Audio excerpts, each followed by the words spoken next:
Summons of Shadows by David Annandale.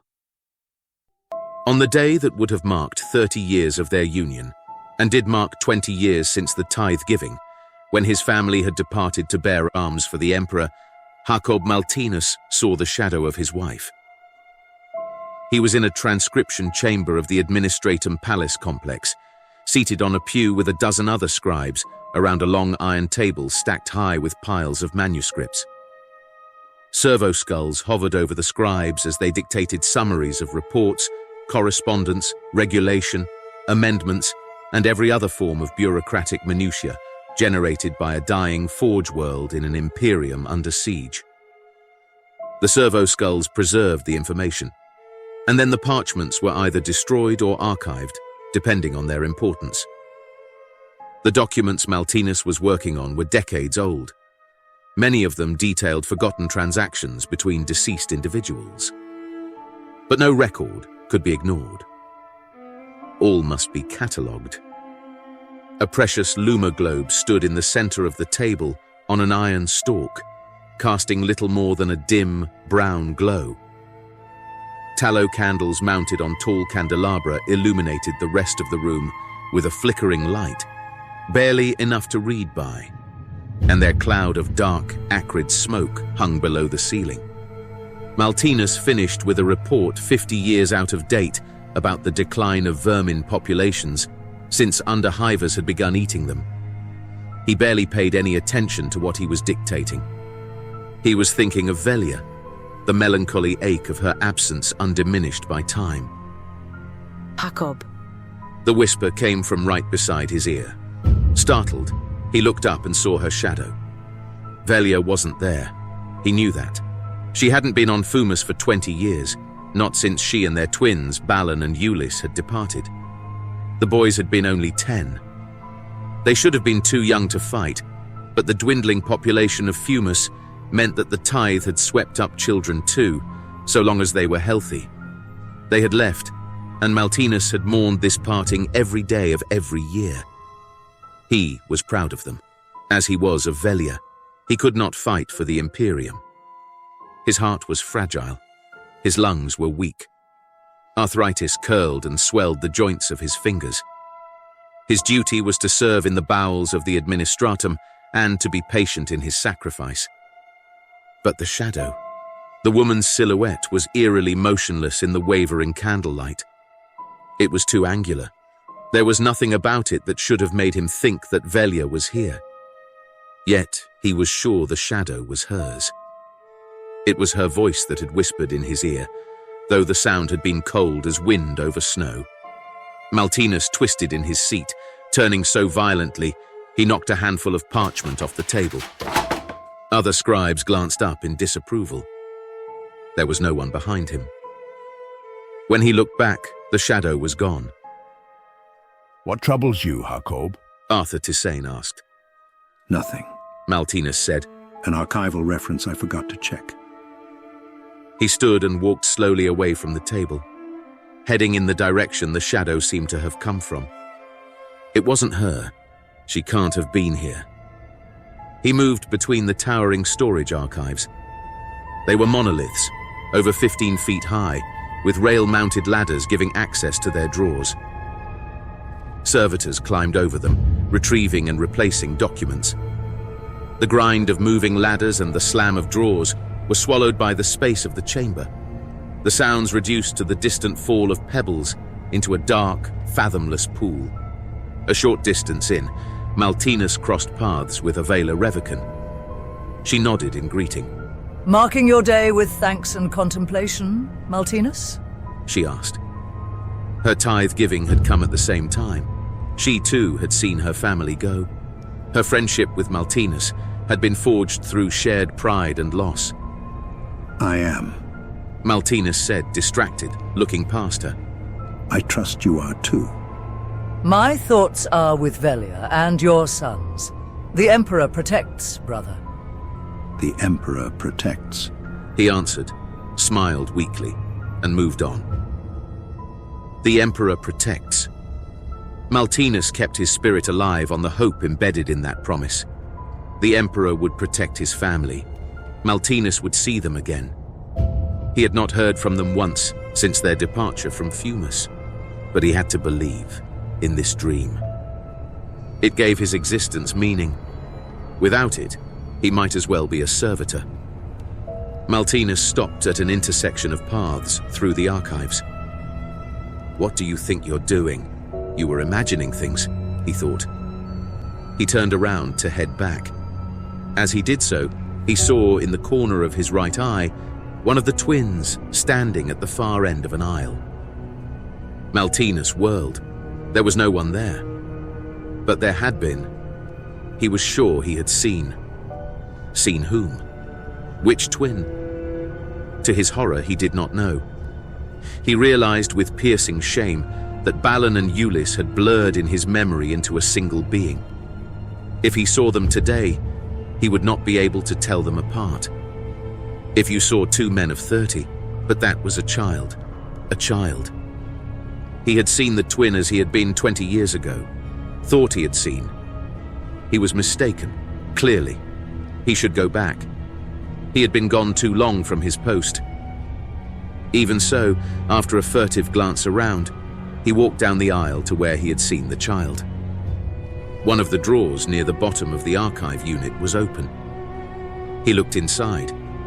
It held a large stack of unsorted documents, labor waiting for another day or another year. His mouth going dry, Maltinus picked up the top sheet of vellum. It was an accident report concerning the troop transport Exaltation of Faith. Sealants on the ship's plasma reactor had been found to be fractured. The supervising tech priest had ordered them to be replaced. At some point, a transcription error had occurred, and the sealants had been registered simply as replaced. The ship had left with the flaw unattended to. The Exaltation had survived as long as its first warp jump, but when it translated back to the Materium and fired up its plasma engines again, there had been a rupture. Fire had raced through the ship's decks, killing all hands. The report was from 20 years ago.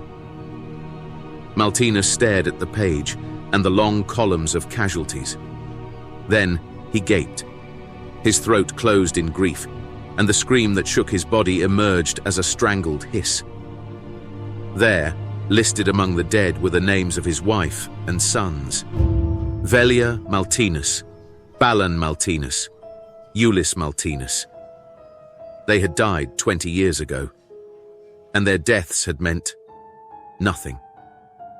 They had not perished as heroes fighting for the Imperium. They were victims of a stupid mistake. Their tragedy had no importance. It was a loss among many, an incident barely worth noting. The names clouded before him. He slumped against the archive unit, the parchment crumpling in his clawed hands. Scribe Maltinus, you are damaging an Imperial document. Maltinus jerked upright, his breath hitching. Overseer Tarasin stood at the other end of the aisle. Her skin was grey, her hair was grey, and her robes were grey. She was as forbidding and pitiless as lead. I was... Maltinus stammered, barely able to think. Return to your post at once. Yes, Overseer. Maltinus had no consciousness of going back to his tasks. Yet he must have. Somehow he worked again. He was not aware of doing so. There was no room in his mind for anything except burning anguish and an overwhelming sense of meaninglessness. And rage. He felt rage at a galaxy that would reduce every dream to ash. Rage at the lie he had lived for 20 years, a lie supported by an even greater one. The Emperor protects. No, he does not. The refrain tormented Maltinus throughout the drudgery of the day. It pursued him still after nightfall as he made the long walk through the dark and the bitter cold towards his quarters. The streets here were narrow, squeezed between high, decaying hab towers. The pavement and the facades were grimy from the soot and smoke that choked the air. Filthy grey smog rolled through the alleys, and Maltinus could often not see more than a few yards ahead. Snow fell in thick, sodden flakes. They left black smears where they landed on his cheeks and slid down like thick tears. He had none of his own left. The grief was too big. So was the hate. The population of Fumus was diminishing as its resources were depleted, and much of Maltinus's sector was close to deserted. Entire hab blocks now stood abandoned. Their windows, broken and dark, were the blind sockets of skulls. Even in Maltinus's building, fewer than 1/10 of the residencies were occupied, and there were no other inhabitants on his floor. It was not unusual, then, for him to be utterly alone in the streets on this last part of his journey home. He did not expect anyone else to be around, just the rats, scavenging through piles of old refuse against the base of the tower facades. At a cross street, Maltinus looked up at the sound of human footsteps. To his left and right, half hidden by the fog, he saw the twins. They stopped walking when he did and stood motionless, each a block away. Then, as he stared at them directly, they disappeared, shadows carried off by soot and snow. When he started walking again, the shadows returned. The twins kept pace with him, lurking at the edge of his vision. They are not really there. They are merely what I want to see, he thought. Even that conviction brought no comfort. It merely exposed his weak memory of his children. The two shadows, one on either side of him at the intersections, were indistinguishable because he had lost the identity of his sons. Velia was here too, always behind him, always gone when he turned to look, though the length of her shadow kept falling over him like a judgment. I'm sorry. I'm so sorry. But it's been so long, Velia. I remember you, though. Won't you let me see you? Oh, to see her again, to see all of them. Now that he knew he never would, there was nothing to keep him going, to support his loneliness. An endless void of mourning opened up before him, and he could not go on. He fell to his knees. One more time, he cried to the empty night. I would give anything to see you, all of you, one last time. He did not pray to the Emperor. He felt too great a betrayal to turn his thoughts that way ever again. But the perversity of his loved ones' deaths and the strange chance discovery of that report was too strong for him to believe there was no controlling hand at work. There was no coincidence here. There was a will, a shaper of fate. Grant me this boon. He prayed to that shaper, and his cracked whisper seemed huge, as if it would claw furrows in the rockcrete of the abandoned hab blocks. Let me see them one more time. The instant that he formulated the prayer, the shadows vanished. A heavy silence fell with the snow. He was completely alone, with not even the imaginings of his grieving mind for company. A heavy, dragging tread from some distance behind him broke the silence. Maltinus looked back, staring into the swirling dark of the night.